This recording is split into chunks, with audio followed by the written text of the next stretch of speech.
You're listening to Sword and Pen. Hey everyone, this is Rich from the Sword and Pen podcast from Military Veterans and Journalism. Today, I'm sitting down with Jasper Lo, armor veteran extraordinaire.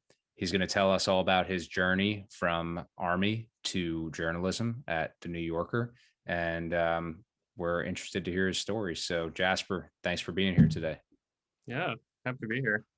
So let's start off with a little bit about what you did in the military. I kind of alluded to it, but maybe you could expand. Yeah, for sure.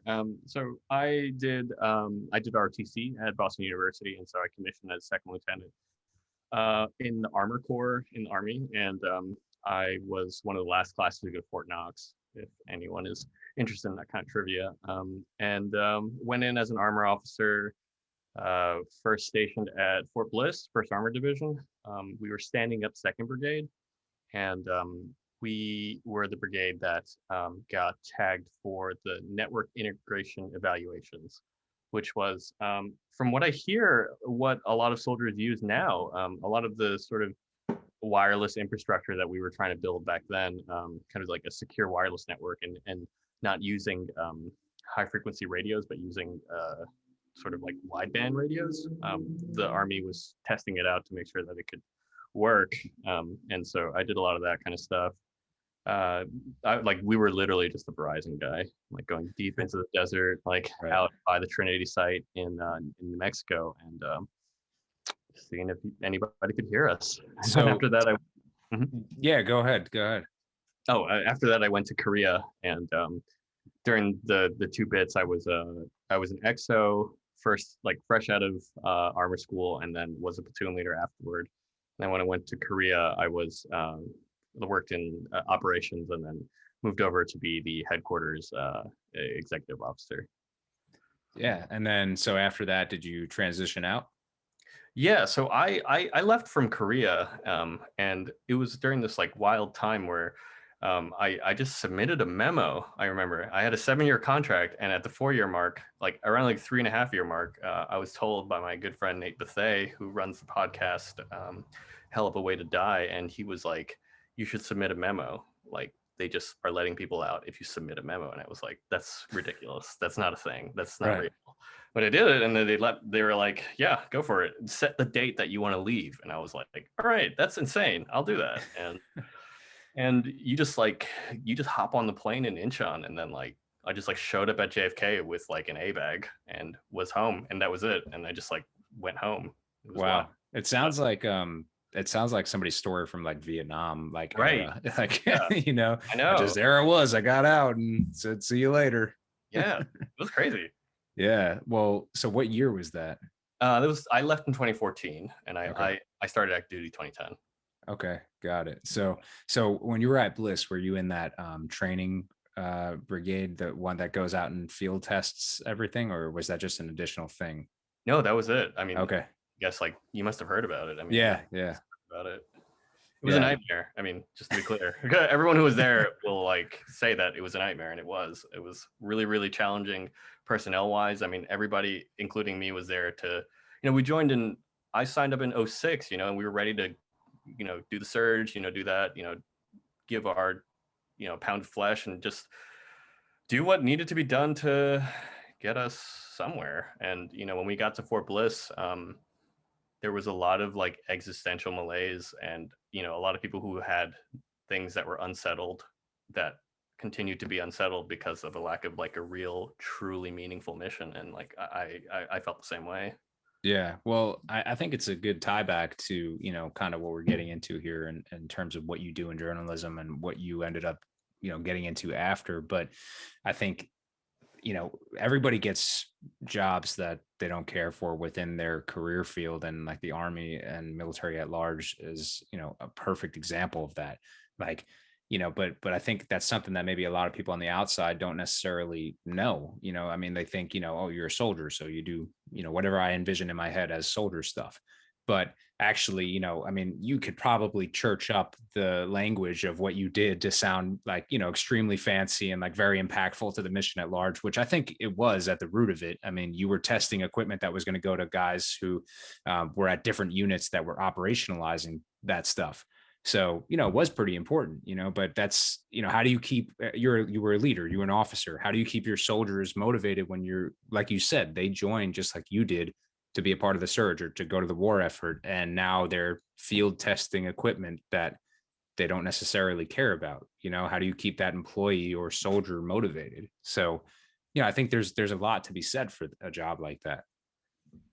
Yeah, yeah, for sure. I mean, it's, you really got to dig deep to like figure out how to understand what makes people tick, I think. But I mean, it's interesting and kind of curious that you consider people on the outside. And, I think I've gotten further enough where I think about people on the inside. And I think about the army as a place that is like sort of, I mean, it's like an idealized society where it's self-contained and like, you don't necessarily have to worry about so much of what society at large kind of presents, like all these kinds of like conundrums and sort of what's the word, not discrepancies, but like things that collide. There's so many collisions and things that like negate each other. Oh man, there's a perfect word for this, and I can't remember it at the moment. It's making me think of like noise. Like there's a lot of noise outside that you can just like conveniently cancel out when you're in the bubble and you just don't have to pay attention to. So I remember the word, it's contradictions, and it can feel like noise. Contradictions are noise, and or contradictions are noise because, or they become noise because you can't make sense of it. And part of what's so enticing about the military, I think, is that like you don't have to worry about these contradictions. You don't have to worry about the noise. You can just put on your headset and just carry on the mission, like the singular mission. And I think that's what I didn't discover it, but like that's kind of what I fell back on at the time. It was you sort of half-heartedly believe it, but you also know that it's true, that it doesn't matter what the mission is. I just have to make sure that this person that is under my command understands what they have to do in the future, understands how to do it and how to be. I think my main concern was like to understand the ethics of what we were doing and like truly taking kind of falling into full ownership of like the responsibility of being a soldier. I mean, it's a wild thing, like what the military does. I mean, we're under it's a bit like, actually, I was going to tie this in later, but it's a bit like fact checking, right? There are these kinds of formalized ways in which things become legal. But like what we're actually doing is just creating structures that like okay things. I think about an airstrike, or I think about the rules of engagement, right? These are like artificial creations of okaying killing someone and like Right. being able to like do violence on people. And it's so far removed from like what it is. It's very dehumanizing. Yeah, and I think that like it's really up to the leader, or like it's up to, I don't know who it's up to. It's one of those moments where it's you just kind of look around and you're like, who's in charge of this? Like nobody is. And right. You want to be in charge of it. And I felt that it was important to constantly kind of reckon with that with my soldiers and kind of continue to make them understand the gravity of like what we do, but also keeping in mind that like for some it is a job, and that's real. Like absolutely, people, it's a job. Absolutely, yes. I mean, a lot of people criticize veterans for being so attached, having their identity so attached to their service, or that fact that this was the biggest thing that, I mean, for some folks this was the biggest thing that they did in their life, and there's not necessarily something wrong with that. But geographically speaking, and where the demographics who join the military come from, like some people come from neighborhoods where like that was the only way out, and that is the biggest thing they're going to do in their life. And who's to say that that's not something noble? I mean, that was it for them. And that's all right, and other people use it as a stepping stone or as an experience or as knowledge for when they start their next endeavor.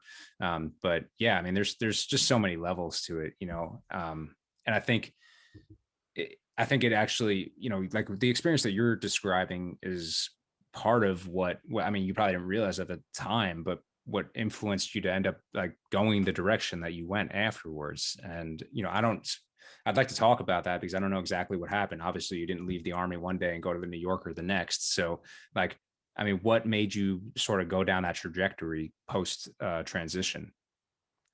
Yeah. Um, well, you talk about like that for veterans, the military is the greatest thing they've ever done. And I think about when you say the neighborhood, some neighborhoods, I think it's kind of like a metaphorical neighborhood. And I think going into the military is like going to space, like it's, you don't know anything about it. You just want to go there. Like, I want to go to the moon. I don't know what the hell the moon is. I don't know how it's going to be. But I just want to go to the moon because I want to get off Earth. Right. And for all the complications and contradictions of Earth, I want to be on the moon. And I think for me, after being on the moon for 4 years, I started to realize that I was looking for meaning, as we all do, I think, or to different effects.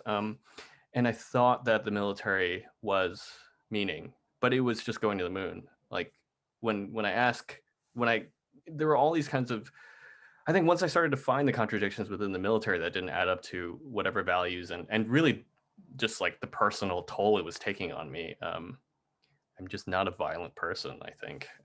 And I chose to be an armor officer. I chose to be combat arms for like, I think, a whole mess of reasons that had to do with how I grew up, and how when I left, I put on my memo that I was going to law school, which is funny, and I signed up for writing programs, and so actually I started the first thing I did when I got out of the military was just kind of like bounce around, and then after that I went to grad school for a master's in fine arts in poetry, and kind of different opportunities presented themselves. The big one is that I found out that I qualified for Vogue Rehab, which is a very, very awkward and strange thing to talk about, but it like really sealed my destiny.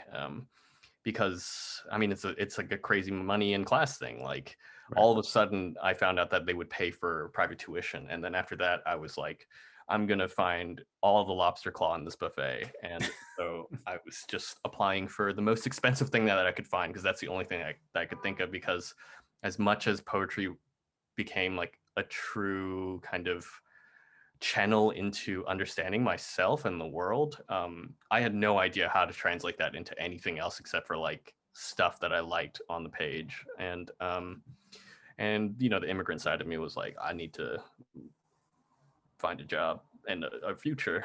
So I ended up at so just to like fast forward, I ended up at the Columbia School of International Public Affairs, CIPA, which was international relations program, pretty much just ingest military veterans, because we don't necessarily need to know anything except for our experiences, and we can really speak to military and like foreign policy pretty easily. Right. But it was kind of in this shoe-in that it's probably not fair to consider myself a shoe-in at this point, but I considered myself a shoe-in there, and I started to grapple with like what was important for me. And that was urban social policy. The first thing that I saw when I came back from Korea was the shooting of a Kai Gurley. And you might appreciate this as an infantry officer. I think the crazy thing was that like I thought all trigger pullers would understand this, and it was the killing of a Kai Gurley happened in a housing project, a NYCHA housing project, and he was killed by Peter Leung. He was a brand new cop on the beat, and the NYPD was doing something where they would just send they were sending police officers to the sort of like the most kinetic areas of New York, brand new police officers to kind of like break them in or something. Right. And he fired his service pistol accidentally. And as the story continued, he claimed that he had accidentally brushed against the trigger of a Glock. So let's all think about that for a second. Right. Impossible, literally impossible. And I think that in my arguments with my father, really, at the time, who had never fired a gun before and had never really been in these kinds of like situations or trained for them, really, he blamed me for being whitewashed and not understanding the politics. And I feel that I subscribe to naivete as like a sort of doctrine at this point, but I thought at the time, like, it's very clear cut. This man should be going to jail because he had a negligent discharge and killed a man. He shouldn't have fired his pistol. Right.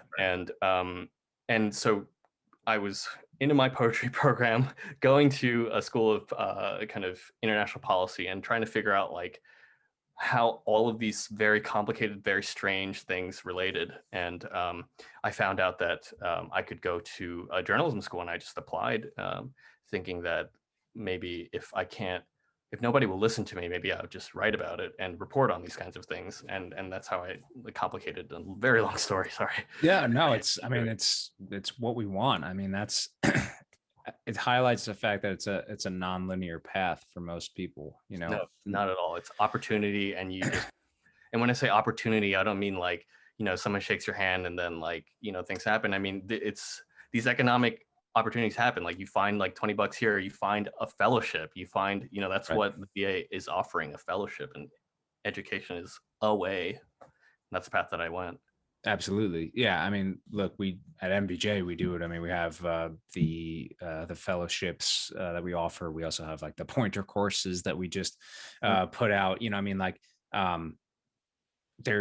there are those little like opportunities, I guess micro opportunities. You don't have to go to school for a 4-year degree to come out and then everyone's gonna. I mean, I got a master's in journalism on my way out of the Army off active duty, and like nobody was waiting there at the finish line for me. Like, hey, congrats, here you go, here's a job. So I've tested other things as well, and what you define yourself as is pretty fluid. I think especially when you're newly transitioned, for like probably a few years. Like you mentioned earlier, I talk about people on the outside. I've been out of the Army off active duty for 8 months, so like I kind of still do have that confliction and identity, and who knows how long it'll last. I think it's unique experience for each person. But your point about how you evaluated that situation, I think is absolutely right, because it shows how, all right, you have a run of the regular journalist, and it's not to say that a veteran is better than a non-veteran. It's not really about that. It's just about what your prior experience exposed you to. So say you didn't come from a background where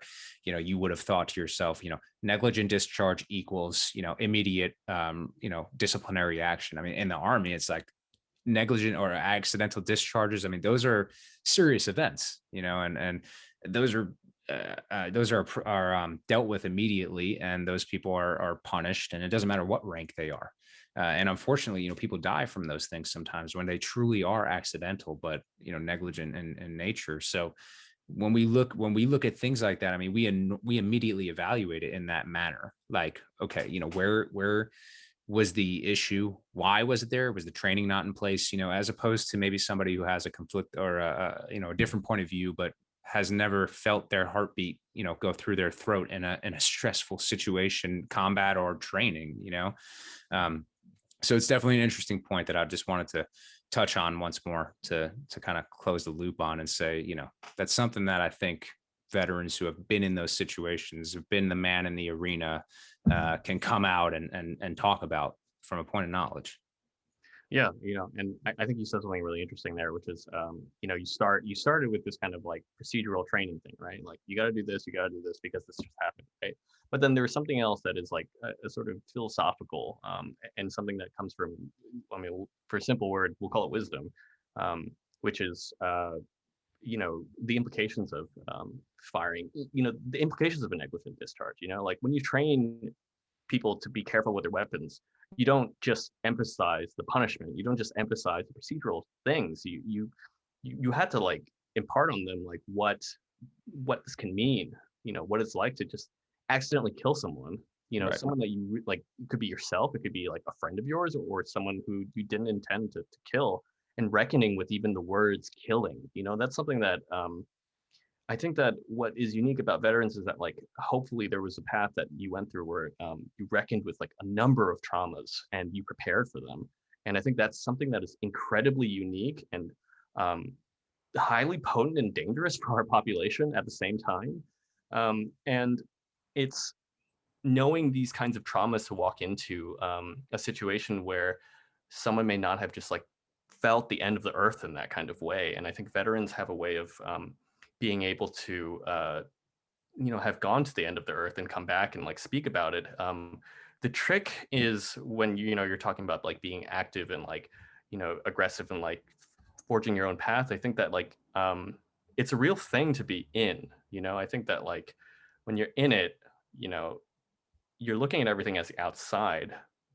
It's an incredibly difficult paradigm shift to think of yourself as outside and looking inside. And so like um it's tough because it's like you have to somehow emphasize to transitioning veterans to like think bigger and think broader.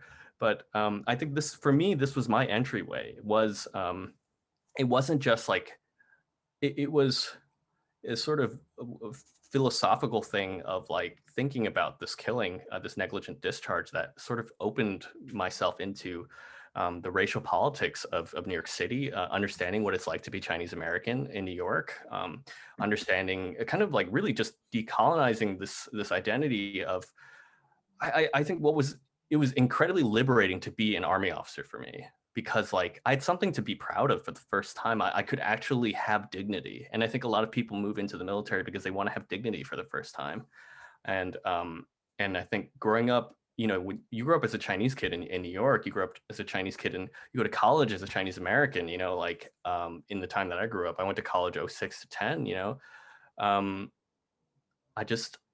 I didn't have dignity, like people would just walk past you. People don't think that you're an important person, or that you're interesting, or that you are like a human in this world. And I think um, going in and, taking this dignity and whatever, and then like getting to a certain point. And for me, the frustration of the military, there was a point in that kind of like, the clarity in the procedure that you described, like then this, then this, then this, then this, right? And it's like this control of like the Army saying that there's a prescription and there's an answer. There's always an answer. But then like there were so many times where I got to the end of that answer, by the book, doctrine, all of it, and I was like, this doesn't answer what just happened. There's something going on. And like it was that propensity to understand, that curiosity, and really this like incredibly hungry drive to like figure out what the hell just happened, and like to answer, why is this happening, and that's, I think, what drew me into journalism. Yeah, it's powerful, man. It's definitely not something to scroll over, because like the Army, yeah, first off, offers you a prominent place, especially, being a leader in the military, I mean, it is a big deal, and people look at that, and like people really respect that. And that's a lot of weight to carry, especially as like a young officer, a young leader, or a young NCO, whatever it may be. But, and that incessant curiosity that you spoke about too, I think not everybody has that. And that's why not everybody does things like journalism or investigations or whatever it is. You could be a curious person and be and sell life insurance, I'm sure. But, most like people who have this like, burning curiosity go into things like this, like storytelling, Sure, in yeah. one of the many mediums, or one of the many deliverables, ways to do that. So, what, so you got down that path, right? And then like you got into journalism. I mean, was your foray into that world? What was the first thing you kind of got after? Yeah, I think I went in actually with like a really specific, I think that's just kind of like my vibe. When I don't know what I'm doing, I just pick something very specific and just pursue that as much as I can. In 2011, there was a soldier from Chinatown who died by suicide in Panjwai, Afghanistan. And his name was Danny Chen. And he was in the Army the same time I was, basically. I commissioned 2010, I got active duty 2011. And within basically a month or 2 months of being active duty, that's when his death was. And it was, a lot of it was tied to, he had just been like hazed relentlessly by his NCOs and his squad. And part of that hazing was just calling him like 35 or 36 different kind of racist names. I mean, just the relentless hazing. And so at the time, I didn't, I hated Danny Chen. I hated that he was always brought up whenever I talked to anybody outside of the military. They'd always ask me if I was bullied. And so getting into journalism, I wanted to understand who he was. And And so I applied to journalism school with that story in mind as a kind of understanding and reckoning, because I knew that it was something that would be bigger to understand America, really, and this military history that we have that is now coming to a close. September 11th was when the Yeah. Afghanistan withdrawal was going to be. Right. In this 20-year war, what have we learned? And so I went into journalism school basically with the mindset of like, my mission is to just understand this man's story. And then I learned all the little things along the way. But I mean, I went to school, like it's kind of like a straight path. They tell you what to do, it's just like the military, school, Right. like grad school specifically can be like the military, especially journalism school. It's a technical school. Right. They tell you, this is how you write a story. This is how you do it. Right or wrong, this is how you do it. And you're going to pass or fail because we tell you to. Right. So that's how I got into journalism.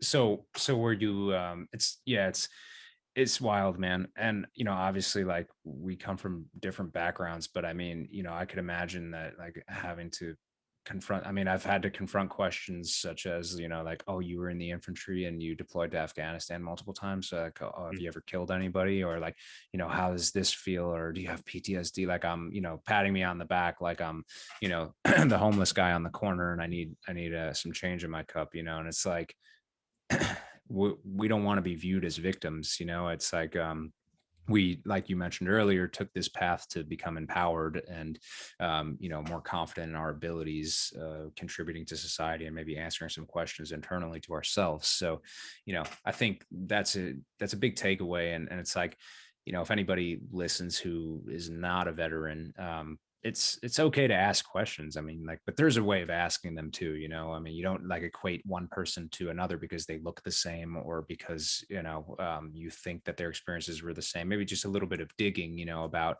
what was, just ask a question maybe instead of, try to draw a conclusion beforehand. So, I mean, my question is, what I was curious about during that was, during your explanation of that was, did you get to publish a story about him? I'm still working on it. Yeah. Actually, this gets at the veteran identity, and what is kind of incredible about military experience is that people from all walks of life who may not have had an identity before that they had to explain or had to contend with in public now have one. I have the privilege of having to explain myself as Chinese American and then explain all the conversations of being a veteran. I take it with grace because I think it's we understand. I hope that veterans understand victimhood because we understand like tokenism and like understand stereotypes because we often have to live them in different kinds of ways, and how we educate is kind of it's kind of everyone's style to figure out, and how we educate ourselves of figuring out who we want to be identified as, whether it be part of a block or our individualism of that block, and what so the story of Danny Chen has presented to be that problem. How do I explain to anyone that this is important, that this Chinese American kid from Chinatown was relentlessly hazed and bullied? Why would they, why wasn't he helped? Why couldn't he cut it? A legitimate question. And also like, it's important because he was a soldier. Right. So you're talking about inside and outside. How do you explain, to the outside? How do you explain to civilians why this is important? Right. I've yet to figure that out. I'm still trying to figure it out. Well, look, man, I could probably talk about this for about another few hours because the topic of veteran suicide, and not even veteran, but even active service member suicide. I mean, I had when I was an XO, my supply specialist, he committed suicide, and he his name was Donnie Wen. He was a Vietnamese kid, and he Interesting. yeah, he it had. I mean, as far as I understood, and my investigation into it had nothing to do with anything that was similar to your instance, but it had to do with like deep depression and a lot of other parallels, and I'm sure are similar in both. But Yeah. but yeah, I mean, it's like it kind of comes in, especially with military coverage, there's certain fads that get covered, I mean, I guess I'll call them fads, or trends, whatever, like, for these few block of years, it's veteran suicide because the VA just published their report, but they haven't published that report since 2016 or something like that. So, or 2017, as data was updated, but, and then now everybody's going to be jumping on the 20-year end of the war bandwagon, and it's like, because that's newsworthy, right? You talk about being taught technical things in J school. I mean, what is newsworthy? What is relevant? And right now, veteran suicide is not necessarily relevant, I guess, depending on who you ask, but, that was a super personal experience for me. I hit my soldier's brains up off the floor after he shot himself in the head. So those things, to me are really important. And the things to you, like you identify with that in a really big way and how you want to tell that story. But, it's kind of like nobody's waiting there saying like, hey, let me help you tell this story. You kind of got to reckon with it on your own and say like, but you end up sitting with it for a while, right? Like I've sat with it for a few years. I write things down and I'm like, this isn't good enough. It doesn't get to the point, so, I don't have the answer to that either, but I think it's just an interesting topic to peel back to say, what motivates you to get into a field like this? What motivates you to write things down? And it's usually like something like a fire inside you that's going off, and you just, maybe you don't know exactly what you want to say or how you want to say it, and you might take a couple of different detours along the way, but you have something to say, and it propels you into this realm. Yeah, and it's funny because the Army prepares us for this because it for a number of reasons, but in this case, it the story that and let's remove it from the sort of commodity of the story. I mean, the story of your soldier who died.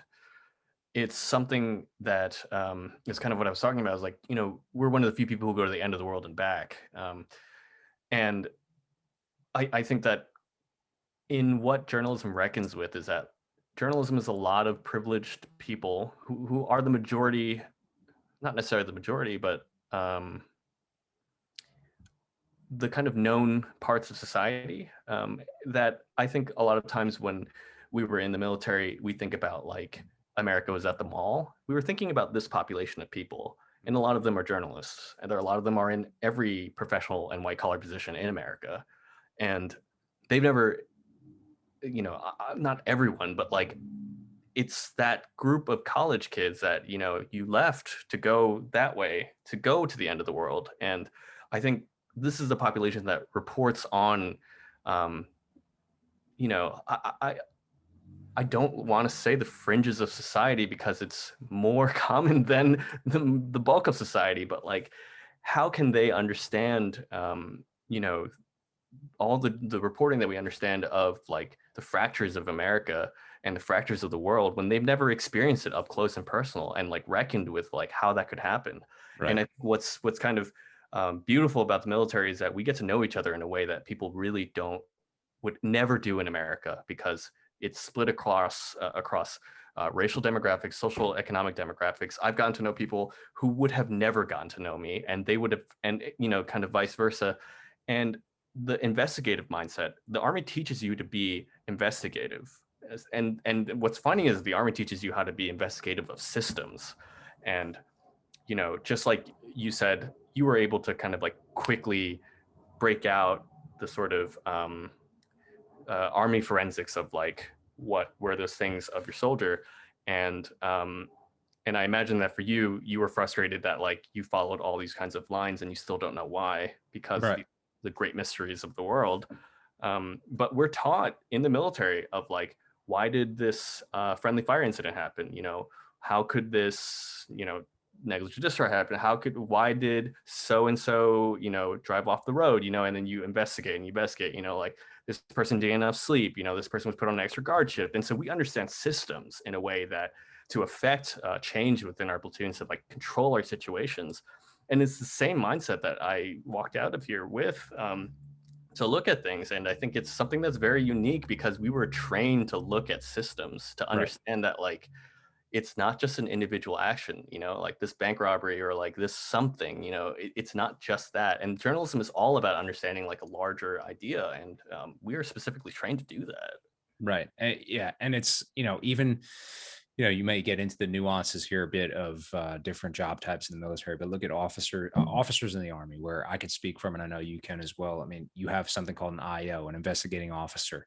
You can be assigned as the IO to anything. I was assigned as the IO for like multiple little investigations when I was an officer in the Army. And I mean, it's kind of crazy to think about on the outside, or once you're like out, because you're like, wait, so um I have an authority that I've been given by the Uniform Code of Military Justice, by my commander, and I can go conduct an investigation, conduct interviews. By the way, this is all stuff you do in journalism. I'm going to go conduct interviews. I'm going to collect evidence. I'm going to compile it into a report and offer a recommendation. So maybe the recommendation part is not, but maybe you could say you do recommend something to your editor, in the journalism situation. But I didn't really equate that until afterwards, when I was maybe applying to a journalism job or trying to explain to employers who wanted to work with MVJ, like why veterans could contribute. And not every veteran was an officer, but there's other ways to draw parallels to that experience. And a soldier, sailor, airman, Marine, whatever it is, everybody did things like that. You were always told to look past the thing in front of you, right? I mean, yeah, I'll say that for every person who's experienced mass punishment, they understand systemic. I think that's everybody in the military at that point. Right. That's a great analogy. Yeah. And so if you can tell, if you can break down to yourself why you have to show up to a formation 4 hours earlier, or that you're not allowed, that your squad leader has to check like that you have, I don't know, like your watch strapped onto you at a certain hour so that you wake up and you always have a watch. If you can explain to me why that happened, then you understand systemic issues, right? Like how systems work. Right. Yeah, it's absolutely true. And so, you hit on some points earlier too about the type of people that are in journalism. Obviously it's a generalization and it doesn't apply to everybody, but it's like, there are people within any profession, who get into it and they don't really have anything but college, maybe, and look, there's only so much you could fault somebody for that, but there are people who kind of, ask for it, because of the claims they make, or the things that they think they know, and they haven't seen anything before. But my question to you is, walking into an environment like that, did you feel welcome? Did you feel kind of like that, salty veteran in the corner, kind of like looking at everyone else like, man, you don't know what I've seen, like where were you at? How'd you feel? Yeah, that's always tough, because I think I wish I could fall in on like a salty. I think we all wish that we could fall in on like a truly salty veteran persona, but like, it's a myth. It's a myth we tell ourselves. It's a myth that we want to be, but like there's so many things that subvert that myth. And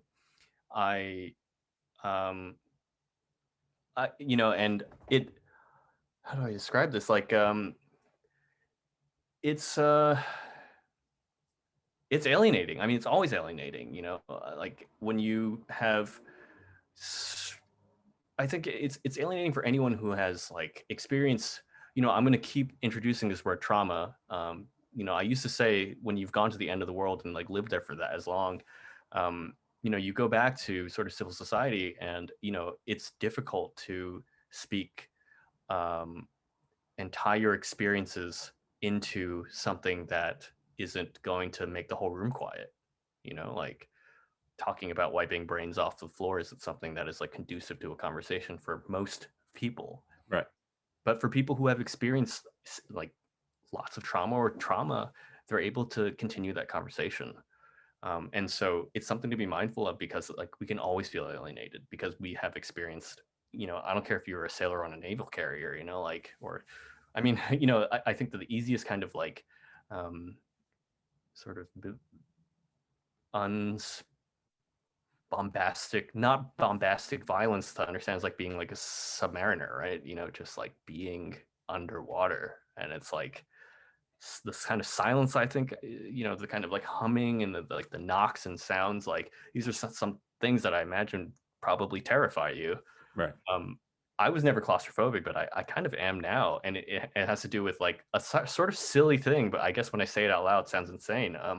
Like, there were a number of times where sleeping outside and the temperature dropped below freezing, and you had to keep your bivy over your head. Right. But it gets to a point where your condensation freezes and it starts to melt and it drips. And so I had this like a bunch of times where it was dripping on my head. So like I had to like pull it down, but the air was so cold I couldn't breathe, and so I had to pull it back up.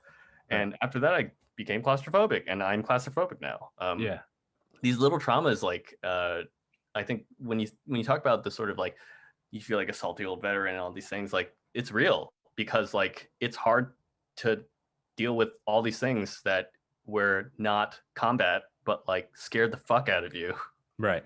Right. Yeah, man. I mean, it's legitimate. Nobody's going to think about, look, I went to ranger school in the winter, and, I remember digging a hole through frozen dirt on the side of a mountain in Dahlonega, Mount Yona, and like Sure. having to go to the bathroom and then going to wipe myself with baby wipes, a bag that was just frozen solid, and it was just, Yeah. I mean, just like little, just things like that you just, you don't necessarily have a forum or a platform to like just speak to so-and-so at your new place about, and it doesn't like put you above anybody else, like you're better than somebody because you had to do that, but it's just something that like differentiates you, and maybe makes you feel like, it kind of makes you feel maybe, hey, maybe I should be valued in a different way, not valued more than somebody else, like we can both contribute, but maybe I can be leveraged or utilized in a way that could like, tap into these things, or maybe you could be more aware of these things. Those are, I mean, that which also gets to another point that I kind of wanted to ask, which is like, what were your coworkers, or your initial people that you came across within this field, like what were their reactions to you having served, or was it even something that came up? Oh, I mean, I think I don't know if every veteran experiences, but like you swear that you've told every single person around the block that, oh, I was in the Army. I felt subconscious. I still always feel self-conscious about like, did I tell this person twice that I was in the Army? Right. Like, but mostly, I mean, no one believes me. Not like they don't actually believe me and they think I'm lying, but Right. like, whoa, what? There's no way you're in the Army. Like, Right. because they have a certain idea of like what someone in the Army is, Right. or someone in the military, because like they're not even thinking Army, they're just thinking military. But I mean, I think that this is kind of like going what we were saying about it's not a privilege, it's not an honor, but it's a unique understanding, and this is what I get again with like, after processing all these kinds of things, your ranger school experiences, and like being able to experience the world and seeing like everything that is society and that is the world, we have a unique well of experience to draw from when we connect with people that aren't just the bulk of like white collar workers. Right.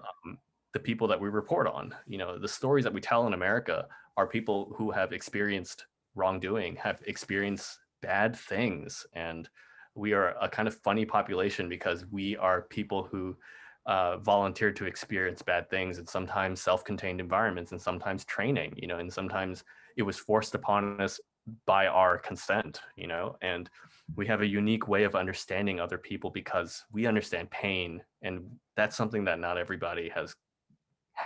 And it's also not something that you can just like rock in the office. You can't just be like, yo, like, let me tell you about that fucked up shit that I kept experiencing over and over again. It is a time and a place, but it is like a unique skill if the person has the ability to fully understand their experiences by kind of like experiencing the world.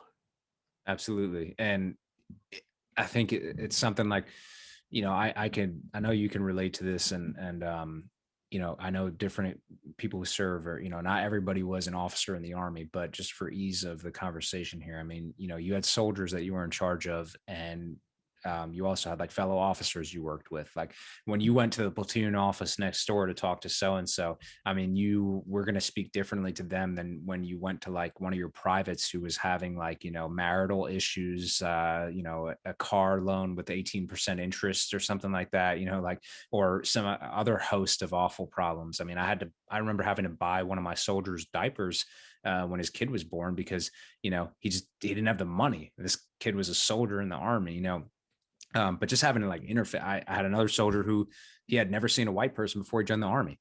he was from like deep South Alabama, and he, he told me that to my face, and I was like, well, hey man, welcome. And I don't know, like let's meet each other. I mean, it was just so interesting to come across like all those different types of people. And I think that's a common thread that many people talk about after exiting service. Like there's no just like white platoon, like, yeah, everybody in my platoon was white, or whatever it is. Like everybody's different, because you're going to go to basic training, you're going to go to advanced training, you're going to go to your unit, you may go to another unit after that, train with another unit, go to Korea, or go to another nation and interface with those forces. So you have all these different, and you don't necessarily think about it at the time, but afterwards you're like, you kind of value that, because, and that's something I think is valuable to especially like you mentioned, the world of journalism, like talking to sources. I mean, you don't get to choose who your source is going to be, or who the person that you have to speak to is going to be. And having that background knowledge and experiences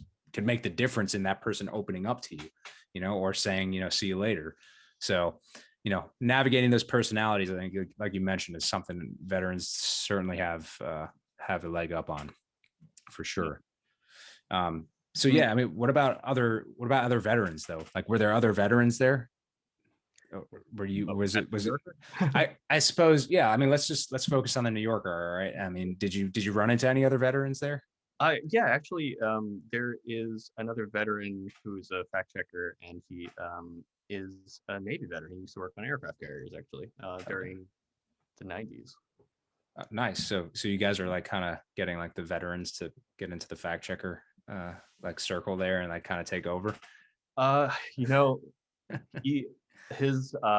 was in the military so long ago, like when I found out that he was a veteran, I was like, oh, you're a veteran. And he was like, yeah, but he came from a generation of veterans that didn't really identify as veterans. And Right. I think that part of what I think that there's such a strong organizing push for this generation of veterans is because it's such an incredibly hyper competitive environment in this like current society, that like if this is our value prop, then like that's what it is, and that's Right. what we have to rely on.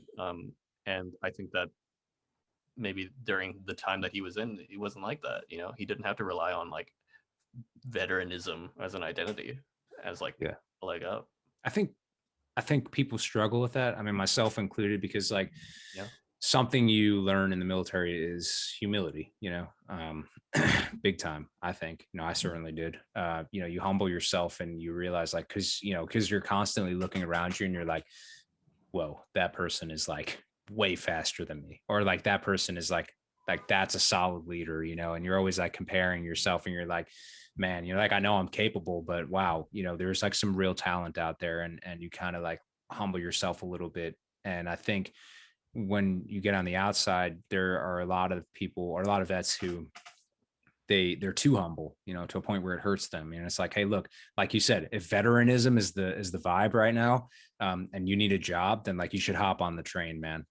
Because like, you could put your pride in your back pocket until you get your job, and then you could go be a professional there and establish yourself as whoever you are, not whoever you are / veteran, whatever but get yourself in the door first. That's going to differentiate you. Yeah, and I agree with you, and I also like warn that it's kind of a train where we're losing a cart every day, and the train is a really bulky train. There, like, all sorts of folks are part of identifying as veterans, truly for better or for worse. And I think that we should. I think I would warn every veteran of like kind of buying in, like literally buying into being a veteran as an identity, because it has been commodified so much that it's you can identify without any of the work. And when I say the work, I mean like not your service or anything like that, but like the reckoning, and I think this is the reason that we're having this conversation, is how to translate those skills, right? How you translate those skills is really just not relying on any token identity. You just like can't buy membership and then just like show up in the world, it's not how it is. I mean, I think that you should always remember when you're thinking about translating your skills and like how to not be too humble or all these things, like don't remember, you know, the fastest guy and like how you never competed with that person. Remember how you remember competing. Remember like how you wanted to get that team leader position, you know, how you wanted to get that XO position, or like how you were frustrated by time in service, you know, like remember those moments of like how you beat your PT score, you know, and how you know what, I always bring this up because I think it's the funniest thing of like Alcoholics Anonymous works because like basically when you find out that Ted has been sober for 10 months and you just like drank again and you fucking hate Ted, Yeah. you're going to be sober for 11 months, you know, and like that's largely what drives the army, you know, like we talk about it all the time, like what are you running on today? I'm running on hate, let's go, you know, and like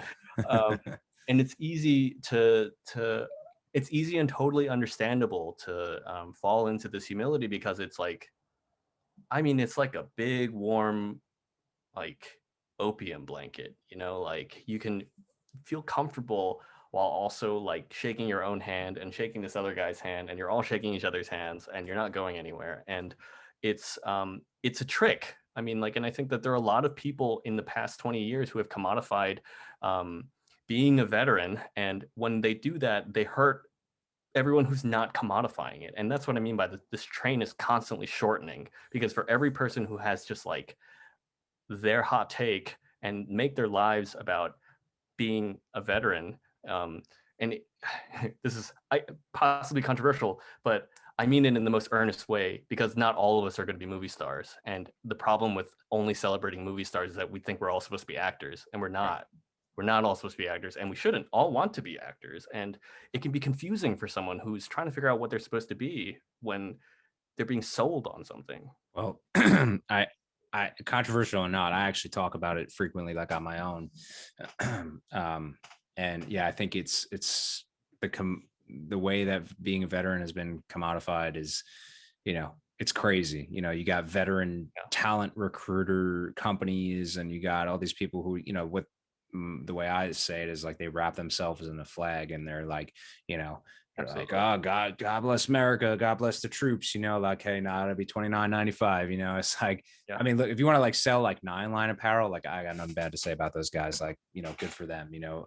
Do they kind of like run with the trends a little bit? Like, yeah, because I mean, they're a business, and that's what makes them money, you know. But I think I'm thinking more on like the not so in your face side of things, like a veteran talent management or recruitment service, or not. I don't have anything bad to say about them, but I just think they're not the only ones. It's just the first one that came to mind. But and like, go ahead. I think this kind of thing that we should pull away from this conversation is that like we have to remember that our strength is in being a community, not as a product, you know, like, and the better we can understand that like you and I can connect, and this is our basically our really first like long conversation, and you know, the earnestness and honesty that we can connect on is our strength, like from each person. And I can tell you about the things I struggle with in and in the same way that everybody in the military was able to. Actually, like I can tell you about social injustice from my perspective and the way that I experience it, and you'll believe me because you trust that I'm being honest to you in the way that I am, because I have a certain due diligence because we're veterans, you know, because we're combat arms officers, you know, because there's a certain earned bit. And I urge veterans to rely on that, you know, rely on the community and like what we've earned, not what we can sell or what we're being sold, you know. Absolutely. Yeah, that's it's a good point out. I would say being a community and not a product, like how do you use those skills, or maybe like tap into your community, and kind of reach back into your toolkit of what you had when you were in service to make yourself a better journalist now? Like what things do you pull out? I mean, this is silly, but very obvious. Organization. Like nobody is organized. Like, and we just like are inherently organized, because like when you're not, then like, well, I guess you're not wiping because like you don't know where you put your wipes. Like, tough luck, you know. Yeah. Like, Right. you didn't think about what material clothes that you're wearing outside and it's raining and you're wearing polyester. Like, oh man, hope you have some baby powder. Oh right, you forgot where you put your baby powder. Like, Right. tough luck.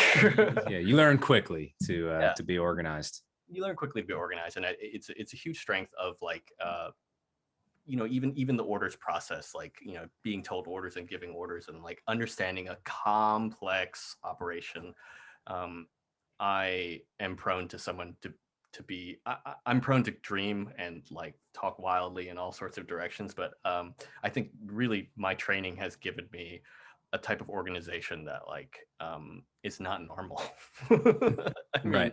Yeah, it's like a hyper focused organization, and you get to the point of obsession, which I think I was 100% accurate, because myself as well, when you put your kit on and you get ready to go out on a patrol or go out on a mission or whatever, I mean, you're checking everything, you're 3, 4, 5 times, which could probably lead to like some residual anxiety when you get out, but you're just like this, like you're like anyways, but yeah, I think it's, you can leverage it to be an asset, even if it is like when you go home at night, something that affects you negatively, like when you're in the workplace, you could certainly leverage that. And I think from everybody that I've spoken to, people who work in corporate America, doing consulting jobs or whatever it may be, like everybody's like, just watch, like you're gonna have to start a little lower, because you don't have the time in the industry, but you're going to watch yourself kind of like just go leaps and bounds in front of others, just because of the very basic, like,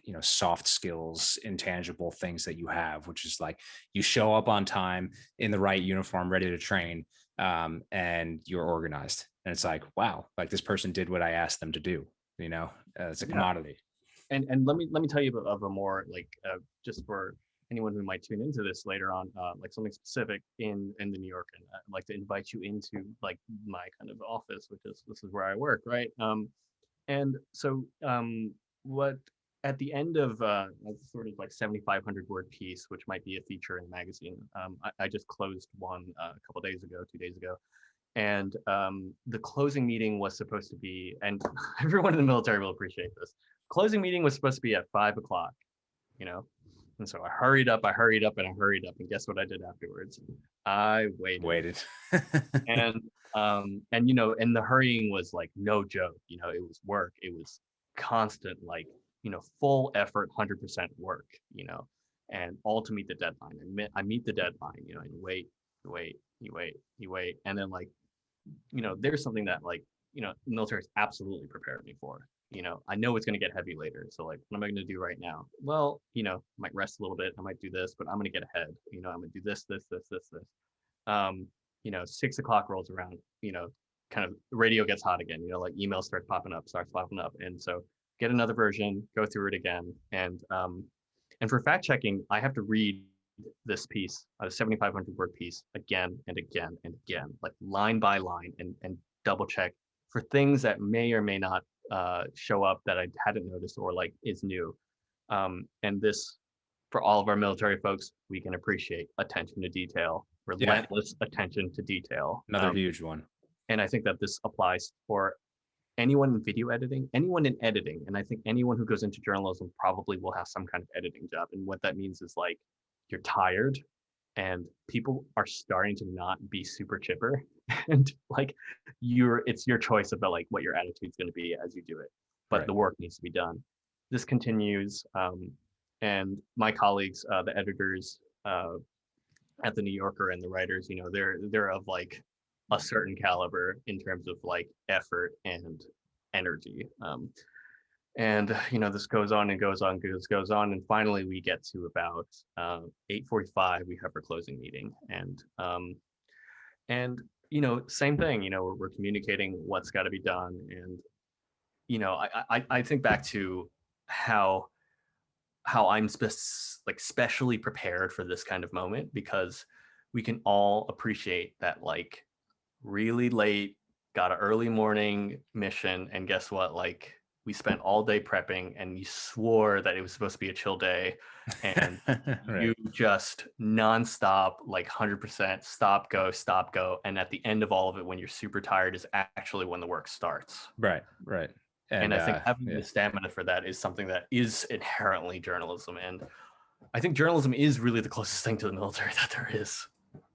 It's true. I've spoken to multiple people now who say the same exact thing. Like, there are so many parallels between journalism and I mean, yes, journalism at its core, but then also, like publishing. So like you work in a magazine, so Yeah. like there's deadlines associated with, like, you cannot just pass this line in the sand, because like you have to publish this issue, right? And like there's a no fail task. And I think we're quite used to no fail tasks, where I think that was something that hit me particularly hard, even though I haven't been out very long. My last job in the Army, I was an ROTC instructor. So like it was like I was half out, and I started to see things, and I was like, whoa, like people are completely fine with just dropping tasks. And that was just so foreign to me. I was like, what, like, my head was exploding. I was like, what, it's acceptable to just drop tasks, So, and I think in a place that you're in sort of a publishing arm, or a magazine or whatever it may be, like online news. I mean, if you don't post that article, like, there'll be another one to post, but like that magazine, if that's the 7,500 word feature that's going in there, like that has to go in there, and everybody has to collectively come together to make that happen in a time where the conditions might suck. People are hungry, tired, hot, cold, wet, whatever, and it's like, okay, no problem. But like, that's when you're in your prime, like, especially if you have done that in service, you're like, oh, hell yeah. Like, let's get it. This is where I get down. Yeah, we bring this a casual, extremely serious dedication, that is consistent. And it's because of like, things like a convoy, like it is a routine thing. It's a web piece. It's a convoy. Like, we're going to go from A to B. But like, I think part of, like, something like as simple as convoy operations, you still have to do everything just in case, right? Like, because there could be a rollover, and there could be Right. something, it could be an attack. But like, even in like a garrison sense, like, there could be a car accident, and it could be really serious. And so kind of the seriousness that you bring to every single task, journalism constantly calls for that. And it's always kind of up for grabs, like how hard you should have worked. But like, I think that what's sort of honorable and wonderful about veterans and the military experience is that, like, it doesn't really matter either way, you're going to give it your all. Right. Absolutely. So, obviously, Jasper, you work at the New Yorker. We didn't do like that formal introduction, but we've spoken about it a few times. What has been like let's say your proudest moment at the New Yorker, as this salty, not salty veteran in the corner, awesome fact checker in his prime and high pressure situations? I mean, I want to be salty. Don't get me wrong. I would love people to like honor me with salty veteran. I just nobody believes that I am. I don't even believe that I am. And so I think my proudest moments were there are very many moments to be proud of. It's been an insane year of news. My proudest moments were during the pandemic, when we were pushing out coverage and working all those extra hours, and speaking to doctors and speaking to family members, and honoring all of it, honoring their work, and like speaking and making sure that everything was correct, and getting the right tone, and getting the right decisions. I mean, I think that when you get to, I think they call it blue chip, right? Like a blue chip organization, you kind of imagine that there's all these checks and balances and all these kinds of incredible things. Imagine when you got to the 101st, it's just like this immaculate, impeccable, like decision-making process. Right. And then, there's the inevitable moment where you look around and you're like, oh, I'm in charge. Oh, shit. All right. Yeah. 100%. Yeah. Yeah. And, I had a lot of those moments, and was incredibly humbled about those moments. There was a story about a sheriff in Clickitat County in Washington State. Sounds like a wonderful place. I'd love to go sometime. I got to understand how sheriffs are a political position. They're voted in. They don't necessarily even have to have law enforcement experience. Yeah. Speaking to everybody and kind of like, it's contentious because it is a town and a community, and like kind of getting to be able to walk around and like not physically, but like talk to all these different people, get to know their kind of points of view. And I hate this, but like, we just kind of like all got along. And it's kind of nice sometimes, when you can get along. I don't think it's like a prerequisite in terms of understanding like opposing points of views and things that you don't disagree with. And I think something that I was really proud of was at the very beginning, the Black Lives Matter protests after George Floyd was killed. We had one journalist who was reporting on it. And the thing about the New Yorker is that it's not really beats. It's really just like talent and writers. And so an editor may see that this particular writer is keen to write in a certain style, and they'll put them on a certain topic, which is very different from like how the rest of journalism would work. You would put like someone who's been like, something wonderful that is happening in journalism now is that all the war correspondents that had been in Iraq and Afghanistan for all these years are now coming back and covering far right extremist groups. Like, it's incredible. It's great. They should be all over them. They understand, and we might as well put that like Orientalist and like foreign lens on ourselves because it's the same thing. Right. Of understanding threat and what it means to our societies in particular.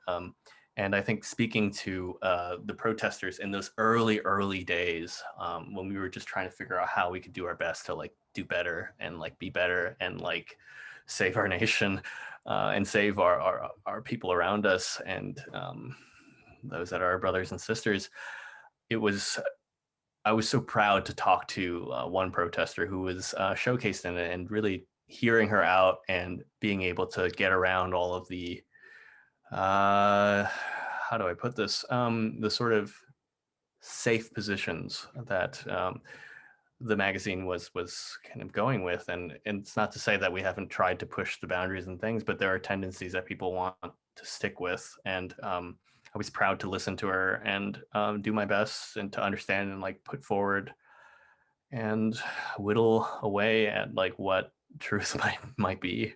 Right. Yeah. And I think this sounds really impactful to me. And something that I think maybe should be also mentioned is like, what exactly does a fact checker do? Because I think that that's not something that we speak about a lot. And it's absolutely under the umbrella of journalism, because everything you just described doing is what somebody who would be writing the story would be doing, but you're editing it, and so maybe you could just speak to that. Yeah. So fact checking may sound like a foreign thing because it's one of the first things that was cut in as like journalism started to like go down in terms of like when all the layoffs and things. One of the first positions that they cut, I think, in like journalism writ large, was the fact checking position, and after that was a copy editing position. And then so the sort of modern formation is an editor, a web producer, or / web producer, and then the writer themselves. So working at this kind of like historical publication that has a really, well, for now, healthy subscribership. The New Yorker is a status thing, right? And so every doctor's office has to have it. And so that's kind of why we've been able to continue this, from what I understand, and also like the writing and editorial. And so it's rare, but people do have it. Most of the magazines have it. They may have them in pools. A lot of video productions have it. Sometimes it's not always a fact checker. They may be like a production assistant who does the fact checking. Right. And that's mostly it. Newspapers mostly don't have them anymore. So you're calling sources, confirming information that the writer wrote down, things of that nature, just so that. Yeah, we're backwards, engineering the piece. We're backwards engineering the piece, and we're also, we're sort of an ethical compass, and we are sensitivity readers also. I think a lot of us are fact checkers are normally like beginning of their career, or like, if not, they're journalists themselves. And we come in to give like both a fresh eye and also like we're kind of riding shotgun. Like the writer is driving, but like we're telling them where the map is afterward, and just making sure that getting from A to B is the right path. Got it. So that being said, we spoke a lot about the field of journalism, what you do in it, what you have done in it, what you're proud of doing in it. What would you say success is in journalism?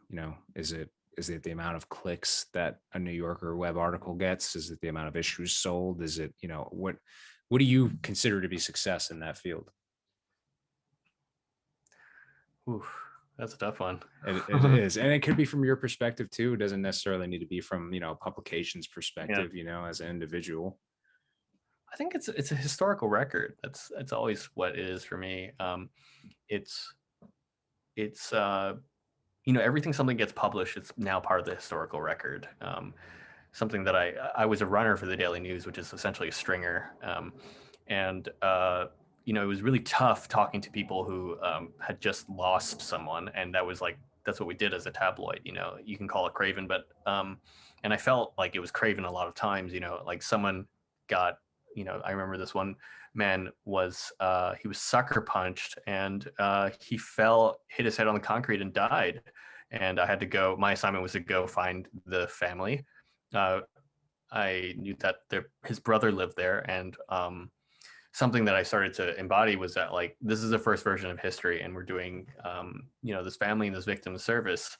And I think about that, tying back to what service means and what duty is. And I think good journalism for me, a successful journalism, is historical record. That this humanity had happened. This act of humanity, or this kind of loss or something that moves people happened, and we've now recorded it and communicated in a way that's compelling, and people want to know about it. And I think that we understand this as, I know that I felt this a lot in 2010, in 2011, 2012, when so few of us were going to Afghanistan, but we were still fighting, and not being deployed and not being able to deploy while still being in a combat specialty. You hold the losses dear and in your heart when you find out that a soldier had died, or when you find people that are only a couple of ways removed from you have died in Afghanistan. You hold them close to your heart, and you do your version of saying a prayer.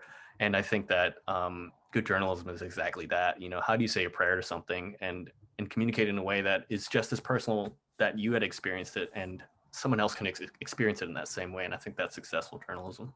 Absolutely. Yeah. And it takes a lot of, preparation on your side to make sure that reflection of, or that representation of that person that you spoke about, or event that you wrote about, is paid justice. I think so. That's a great interpretation of what success is in the field. You're not just trying to meet the deadline and slap your fifth story out for the day or whatever. You're taking that time to pay respect where it's due. So, now that brings me to military vets and journalism. What do you think that an organization like MVJ does for this community, in terms of helping us get to that point of success, right? Because we have the bones, we have these natural tendencies you've spoken about, but we don't necessarily know how to apply them, or if we even want to this field. So do you think this organization, affords anything in that respect?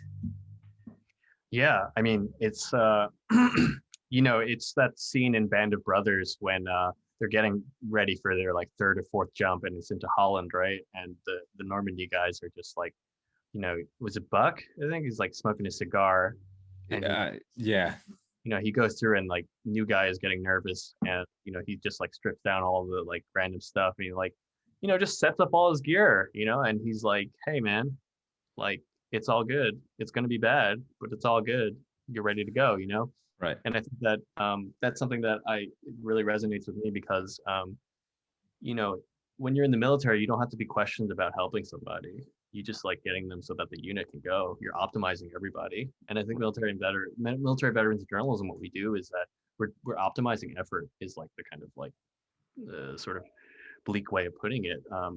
But we're just getting each other ready, and all that stuff, all that shitty stuff that we have, that nervousness, looking at the plane and like fumbling with everything, with like how stupid we feel and like how scared or how like all these other thoughts, they get stripped away because like, homie's just gonna come through and just like get your rifle ready and like maybe put your safety on and like put one clip in your pocket and just say like, hey, that's all you need right now. Put the stuff away. I understand the humanity that you feel, and like let's talk about it, let's feel it, but like I'm gonna get you ready to go, and I'm gonna get you. We're just here to make sure that each other are taken care of so we can accomplish each other's goals. Absolutely. Yeah, I think having that, it's like a safety net, and then just somebody to like reassure you, say, hey man, like, yeah, it's gonna be fine, dude. Like meeting another military vet journalism who's like, like you said, you come out and you're all nervous, you think you look stupid because you wrote an article a certain way or you took a picture a certain way or whatever it is, and then like there's somebody who's like successful in your eyes and they're like, hey man, this is like a joke, dude, like trust me, you're doing great, and then you're just like, whoa, like that is like a game changer for you when you have something like that said to you, which is what I think you're getting at. Yeah, I mean, like more than a safety net, it's like we are with a safe group of people to move us and raise the floor constantly, like right. Because maybe that was a bad article, maybe that was a bad take, maybe it wasn't thought all the way through, but we have a shared experience to be able to communicate that with each other, just like, no, like I think, or like, and like talking to each other about like, hey, look, right. You see this parallel, right? Like, but over here you say this, but like that's not exactly what you believe, like right. That's what other people are saying, or and I think that what we can do is we're better than a safety net, like, and it's more than just we're moving each other forward. It's a proactive safety net, maybe. Yeah. No, I'm it's with you. Net, it's like going through the river, go through the ocean. It's gonna push you through. I mean, like, I agree with that. Something that Clyde mentioned in the last episode we did was, he's like, he mentioned, he's like, I like MVJ because it's like, look, man, I'm African American, so like I'm part of NABJ, but I'm also part of MVJ, because like, yes, I'm African American, or I'm this or I'm that, but I'm a veteran too, and I think that's just powerful. I did my capstone on immigrants who are also veterans who came to America and then served in the military, and how their identity is, and I learned a lot from that, and how strong the veteran identity is, that many of them actually put that above their own like background. Like they don't, they come out and they're like, no, I mean, I'm a veteran. I don't come out and say I'm this or I'm that, obviously that's a personal thing, but that was my experience with the sources that I spoke with. And I think that that's big, and to have an outlet like this, which is not a huge organization, it's a pretty small organization, but like the impact is pretty large, speaking about, or in reference to how many members we actually have, you know what I mean, in comparison. Yeah, I like to call us daywalkers. That's a good analogy. I like that. We bounce from our communities into this, and we're tied by this community that we like forged on our own.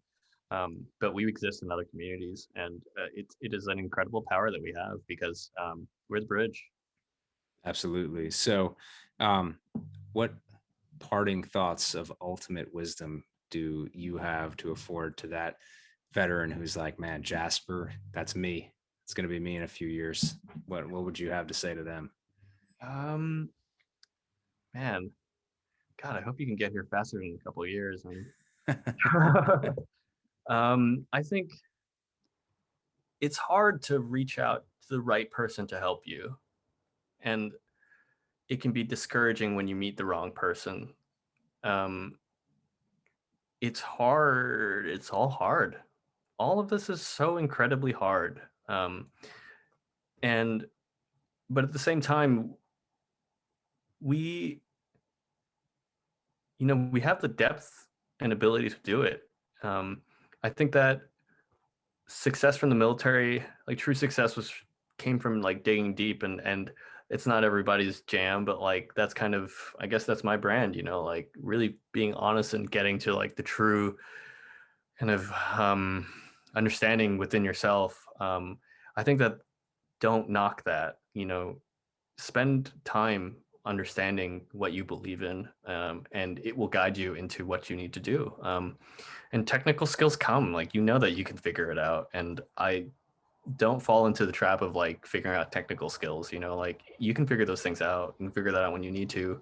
I think the important thing is to really find what you believe in and what is important to you, and to do it honestly, and to, you know, decipher those contradictions.